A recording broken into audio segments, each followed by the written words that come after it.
Fufu, andyan ka lang pala. Kanina pa kita hinahanap. Nakakapyakap mo na naman yung paborito mong stuffed toy. Lalabang ko muna yan. Gagawa na lang kita ng para sa'yo. Game! Ang cute ni Fufu, no? Alam nyo ba, palagi niyang daladala o kaya kinukuha yung stuffed toy na yun kung saan yun nakalagay. Tapos yayakap-yakapin niya palagi. Sobrang cute! Kaya ngayon ay gagawan ko siya ng paper version ng pusa. Para kapag nilalaban ko yung stuffed toy, meron pa rin siyang nalalaro. Enzo! Lolo? Ano yung ginagawa mo? Lolo, gumagawa po ako nung laruan para po kay Fufu. Kasi lalaban ko po yung stuffed toy niya. Lagi niya po kasi yung dala-dala. Nag-amoy pusa na. Manang-mana naman pala sa'yo. Mana po sa akin. Tanda mo ba nung bata ka pa?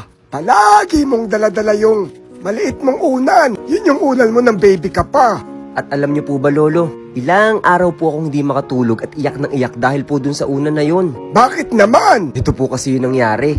Gabi na po nun at sobrang antok na po ako. Oh, anak, inaantok ka na. May pasok ka pa bukas. Pumunta ka na dun sa kwarto. Opo, Mama. Hindi pa po ba kayo matutulog? Tinatapos ko lang tong ginagawa ko. Pero susunod din ako dun. Sige po, Ma. Punta na po ako ng kwarto.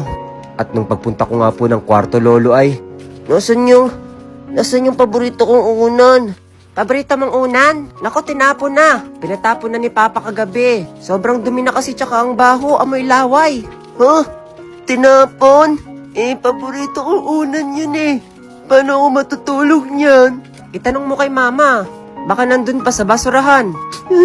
Ba't kasi tinapon? At nagpunta na nga ako dali-dali dun kay Mama.